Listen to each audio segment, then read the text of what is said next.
নমস্কাৰ বন্ধু-বান্ধৱীসকল, যেহেতু আজি সকলোৱে জানিছে আজি কিতাপ দিৱস অৰ্থাৎ বিশ্ব কিতাপ দিৱস ৱৰ্ল্ড বুক ডে। তো তাৰ উপলক্ষে মই আপোনালোকৰ আগত কিতাপৰ বিষয়ে কিছু নজনা কথা আপোনালোকক শ্বেয়াৰ কৰিব বিচাৰিছো। চাওক, আজি বৰ্তমান যিবিলাক বিশ্বৰ আটাইতকৈ ধনী ব্যক্তি মানে লিগেলি ভাৱে যিবিলাক ধনী ব্যক্তি আছে, সিহঁতে তেওঁলোকৰ ব্যৱসায়সমূহ বা যিয়ে নকব লাগে জীৱনত তেওঁলোকে যিবিলাক আৰম্ভ কৰিছে, তো তেওঁলোকে কেৱল মাত্ৰ একোখন কিতাপৰ পৰা আৰম্ভ কৰিছে। অৰ্থাৎ তেওঁলোকে যি ব্যৱসায় যিয়ে নকক, যি পাতনি নেমেলাও লাগে, তেওঁলোকে একোখন কিতাপৰ পৰা আৰম্ভ কৰিছে।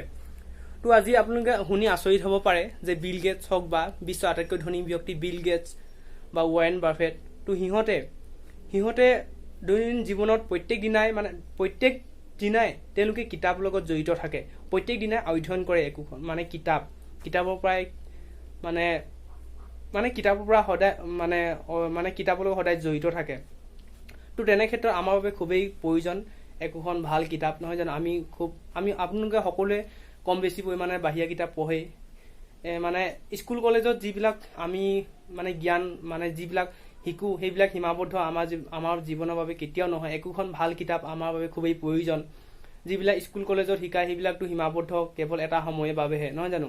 তো তেনে ক্ষেত্ৰত স্কুল কলেজৰ জ্ঞান সিমান যিবিলাক পাওঁ আমি সেইখন কিতাপত, কিন্তু সেইবিলাক সিমান ইম্পৰ্টেণ্ট নহয় যিমান নেকি আমি এখন বাহিৰা কিতাপ অধ্যয়ন কৰি লাভ কৰোঁ। আমাৰ জীৱনৰ বাবে খুবেই প্ৰয়োজন একোখন ভাল কিতাপ, অৰ্থাৎ ভাল কিতাপ অধ্যয়ন কৰাটো আমাৰ বাবে জীৱনৰ বাবে খুবেই প্ৰয়োজন। আমি জীৱনত আগবাঢ়ি যাবৰ কাৰণে খুব বেছি প্ৰয়োজন আমাৰ একোখন ভাল কিতাপ। তো তেনে ক্ষেত্ৰত আমাক কিতাপৰ কথা কৈছো যেতিয়া, তো চাওক, গোটেই পৃথিৱীৰ ভিতৰত আটাইতকৈ বেছি কিতাপ ছপা কৰি উলিয়াই চীনত, এটা বছৰত বেছি কিতাপ ছপা কৰি উলিয়ায়। এটা বছৰত প্ৰায় চীনত 4,40,000 মান তেওঁলোকে কিতাপ ছপা কৰি উলিয়ায়। তো আমাৰ ভাৰতবৰ্ষত তেনে ক্ষেত্ৰত 9 নম্বৰত আছে। আমাৰ ভাৰতবৰ্ষত প্ৰায় 90,000 মান কিতাপ ছপা কৰি উলিয়ায় এটা বছৰত। চীন দেশ আটাইতকৈ বিশ্বৰ এক ওপৰত আছে কিতাপ ছপা কৰাৰ ক্ষেত্ৰত। তো তেনে ক্ষেত্ৰত বিশ্বৰ প্ৰথমখন কিতাপ আপোনালোকে কিছুমানে হয়তো জানিব পাৰে কোনখন কিতাপ, তো কিছুমান নাজানিব পাৰে। তো মই কৈছো না যে প্ৰথম কিতাপখন হৈছে গুটেনবাৰ্গ বাইবেল। তো এইখন ছপা কৰি উলিওৱা হৈছিল 1455 চনত। ইয়াৰ ৰাইটাৰজন আছিলে জহান গুটেনবাৰ্গে 1455 চনত এই কিতাপখন গুটেনবাৰ্গ বাইবেল কিতাপখন ছপা কৰি উলিয়াইছিল। এইখনে গোটেই বিশ্বৰ প্ৰথম কিতাপ। এইটো খুব কিছুমানে হয়তো জানিব পাৰে, মই নজনাসকলৰ বাবে কৈছো, যিহেতু কিতাপৰ কথা কৈছো যেতিয়া।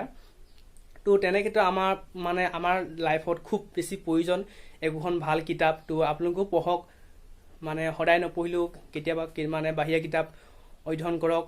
তো এইটো আছিল এটা সৰু সুৰা ভিডিঅ'। ভাবিলো আজি কিতাপ বিশ্বৰ বুক ডে অৰ্থাৎ বুক ডে কাৰণে, তো মই ৱৰ্ল্ড বুক ডে কাৰণে আপোনালোকৰ আগত এটা সৰু সুৰা ভিডিঅ' বনাওঁ বুলি ভাবিলো। তো এইটোৱে আছিল এটা সৰু সুৰা ভিডিঅ'। যদি ভিডিঅ' ভাল লাগিছে লাইক কৰিব, আৰু চেনেলটো যদি নতুনকৈ আছে ছাবস্ক্ৰাইব কৰিব। তো ধন্যবাদ।